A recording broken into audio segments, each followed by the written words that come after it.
In with a nation in crisis. A series of aftershocks is hampering search and rescue efforts in Nepal after a powerful earthquake devastated large parts of the country on Saturday. Over 3,200 people are now confirmed dead, but that number is sure to rise as the search for bodies buried under the collapsed buildings in the capital continues and rescuers struggle to reach more remote regions. Shin Se-min reports. The scale of the damage, destruction, and death caused by the earthquake remains fluid, as Nepalese dig through the rubble looking for any signs of survivors. The conditions grew worse on Sunday night, as rain pummeled the capital Kathmandu. For those who did survive, the situation is harsh. Tens of thousands of survivors slept outside on the streets on Sunday night after the quake struck. Some moved into shelters on Sunday, but the structures are not well constructed and their numbers are insufficient. Outside of the capital, landslides caused by the aftershocks are hampering rescue operations as workers struggle to reach remote regions of the country. The 7.8 magnitude earthquake struck just before noon on Saturday, with the epicenter just 60 kilometers east of the capital, Kathmandu. Less than a day afterward, a strong aftershock rattled the nation again, sending people back into a panic. And the underground plate that shook Nepal also sent tremors through India, China, Tibet, and Bangladesh. Countries have rushed to send aid and personnel to the devastated nation, and relief groups began arriving on Sunday. India, China, and Pakistan were the first to respond. India flew in medical supplies and disaster personnel, while Pakistan is sending aircraft with necessary supplies. Korea's foreign ministry said Monday that it will send a rescue team along with $1 million in humanitarian aid. Other countries, including the U.S., the United Arab Emirates, Britain, Germany, and France, have also pledged support. Relief efforts have been hampered by aftershocks that have closed Nepal's main airport multiple times as supplies of food, water, and medicine dwindle. Shin Se-min, Arirang News. President Park Geun-hye has returned from her four-nation tour of South America. During visits to Colombia, Peru, Chile, and Brazil, she sealed dozens of deals expected to pave the way for Korea to diversify economic cooperation with the region. Choi Yi-sun reports. Korea's presidential office says President Park's South America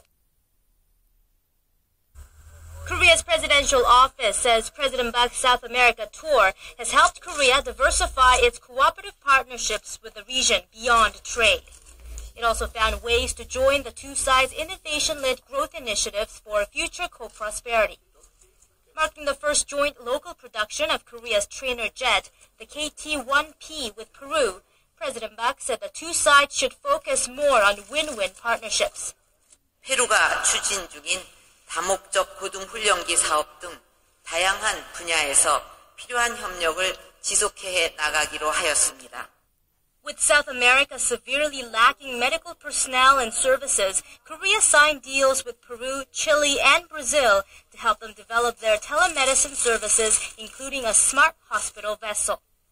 This in turn is expected to offer Korean medical equipment manufacturers a better chance to launch their business in the region's $11 billion telemedicine market.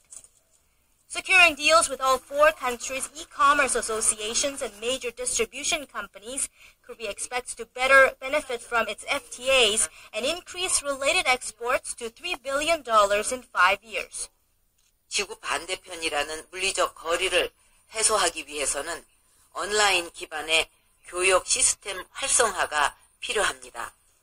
Korea will also work with Chile and Brazil to support their startups and assist job seekers, as well as increase exchanges between their young people. President Park's trip has taken Korea a step closer to winning various infrastructure projects in the region, each worth billions of dollars, such as Colombia's subway construction and Peru's river restoration. Choi Yu-sun, Arirang News. Korea's Samsung Electronics will announce its first quarter business performance results on this Wednesday. The company had surprised many with a higher than expected profits estimate of $5.4 billion earlier this month. Samsung forecasts it will post around $2.3 billion of operating profits in its IT mobile sector, along with a strong performance in its semiconductor sector as well. Its domestic rival, LG Electronics, is also scheduled to publish its performance results on the same day. Industry watchers say LG may post a similar result to the previous quarter at around $260 million, bolstered by its home entertainment business.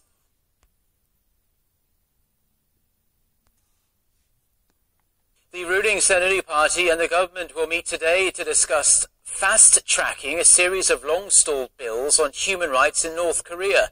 The bills, which have been stalled in the Parliamentary Foreign Affairs and Unification Committee, have been pending since 2005 due to bipartisan differences over their content. Now, one of the most contentious bills includes a proposal to fund South Korean civic groups that fly anti-North Korean leaflets across the border. The ruling party supports the bill, but the main opposition, New Politics Alliance for Democracy, is against it. Some lawmakers have argued that the passage of the bill would unnecessarily stir up inter-Korean tensions. Hello, it's noon on Monday the 27th of April. You're tuned in to our midday newscast here on Arirang TV. Thanks for joining us. I'm Mark Broom. We begin with a nation in crisis. A series of aftershocks is hampering search and rescue efforts in Nepal after a powerful earthquake devastated large parts of the country on Saturday. Over 3,200 people are now confirmed dead, but that number is sure to rise as the search for bodies buried under the collapsed buildings in the capital continues, and rescuers struggle to reach more remote regions. Shin Se-min reports. Has returned from her four-nation tour of South America. During visits to Colombia, Peru, Chile and Brazil, she sealed dozens of deals expected to pave the way for Korea to diversify economic cooperation with the region. Now, Chae-sun reports. Korea's president Tendered by Prime Minister Lee Wang-gu will be officially accepted as early as this Monday, with President Park returning back to Korea from her South American tour. Once the resignation is accepted, Deputy Prime Minister Choi Kyung-hwan will be acting Prime Minister until a new person is found. Prime Minister Lee Wang-gu tendered his resignation last week due to mounting pressure from both political camps to tendered by Prime Minister Lee Wang-gu will be officially accepted as early as this Monday, with President Park returning back to Korea from her South American tour. Once the resignation is accepted, Deputy Prime Minister Choi Kyung-hwan will be acting Prime Minister until a new person is found. Prime Minister Lee Wang-gu. Hello, welcome. I'm Daniel Choi for Arirang News. Let's start with some unfortunate events that's happening outside of Korea. The earthquake that shattered Nepal has taken more than 2,200 lives, with nearly 5,000 others injured. These numbers are expected to rise further. And just as relief efforts got underway, the country was hit again by a powerful aftershock that triggered avalanches and increased the scale of destruction. Shin Se-min has the latest. A powerful earthquake aftershock hit Nepal just a day after it was rattled by its worst quake in more than 80 years. Though the 6.7 magnitude aftershock was weaker than the 7.8 magnitude quake that had hit the day before, it was still enough to surprise the already traumatized area residents who were struggling to cope with the trail of destruction left by the first quake. The disaster struck central Nepal, less than 80 kilometers northwest of the capital Kathmandu, just before noon on Saturday. The tremors also reached India, killing at least 56, Tibet and Bangladesh. The quake also triggered an avalanche on Mount Everest, where the climbing season had just kicked off, leaving at least 17 hikers dead. The scale of devastation in the Himalayan nation is immense, and the desperate search for survivors is ongoing. Sections of the capital Kathmandu have been flattened. Historic temples and landmarks have been destroyed, and hospitals are overwhelmed. Rescuers are having to dig for survivors buried under the rubble as families search for loved ones. Scores of people camped outside on Saturday night, either because they had no place to sleep or because they were afraid that aftershocks would destroy their homes. World leaders and international charities have been quick to offer aid. Korea's foreign ministry said Sunday that it is sending $1 million in humanitarian aid, and the Korean Red Cross has promised relief funds and emergency kits as it prepares to dispatch a number of emergency medical workers to the country. Pledges of aid have also come from India, China, Pakistan, the U.S., Britain, and European Union countries. Shin Se-min, Arirang News. To put up a prayer, whatever religion or faith you have, for the people of Nepal and all the others who are affected by this devastating earthquake. And now let's move on to a different story. President Park Geun-hye wrapped up her 11-day four-nation trip to South America on Saturday. Before her departure, she met with members of the Korean community and attended a fashion show in Sao Paulo. With more, here's our Kwon-so-wa. On the last day of her South America trip, President Park Geun-hye met with around 200 Korean immigrants in Sao Paulo, an economic hub in Brazil, the seventh largest economy in the world. More than 50,000 Koreans call the city home, making it the largest Korean community in Brazil. 브라질에서 가장 성공적인 커뮤니티로 평가를 받으면서 최근에는 차세대 동포들이 경제계, 법조계, 의료계 등 주류 사회로 활발하게 진출하고 있다고 들었습니다. President Park briefed the community on the outcome of her summit with her counterpart Dilma Rousseff the day before.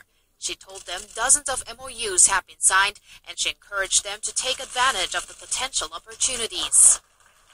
동포 사회는 고국의 글로벌 전진 기지가 되어야 하고, 고국은 동포 사회의 발전을 든든하게 뒷받침하는 상생의 파트너가 되어야 한다고 생각합니다. President Park also had a very meaningful encounter with a woman in her 70s who had met the president and her father, the late President Park Chung-hee, 40 years ago in Seoul. At the time, President Park was serving as acting First Lady following her mother's assassination. The last event President Park attended before her departure for Korea was a fashion show infused with K-pop, underscoring the significance of the fashion industry in Sao Paulo, where 7 out of 10 Korean residents work in the business. The performances by K-pop stars drew local fan club representatives to the scene too, enhancing President Park Geun-hye's efforts to engage in cultural diplomacy on her tour. Kwon-so-wa, Arirang News.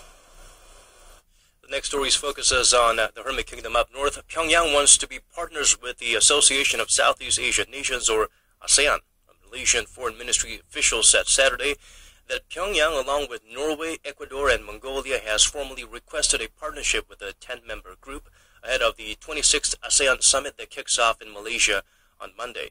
The official said the group needs to decide whether the countries are suitable for a partnership and into which category they could be included, as the organization has different ways of categorizing its partners. ASEAN holds a so-called dialogue partnership with South Korea, the U.S., Japan, and China, some of the group's biggest economic partners. North Korea may have more uranium enrichment facilities than was previously known. During an interview with Voice of America on Sunday, the former Special Advisor for Non-Proliferation and Arms Control at the U.S. State Department, Robert Einhorn, said the regime may have other facilities aside from Yongbyon that are operating in secret, though he did not elaborate on how many there are or how long they have been in operation. Victor Cha, the Korea chair at the Center for Strategic and International Studies, had previously said that if such facilities do exist, North Korea could boost its nuclear stockpile to around 40 nuclear warheads by the end of this year. And on Thursday, nuclear experts in China warned that Pyongyang may already have as many as 20 nuclear warheads. Shifting our focus back south, the Korean government is expected to lower its growth outlook and other economic indicators in the second half of the year.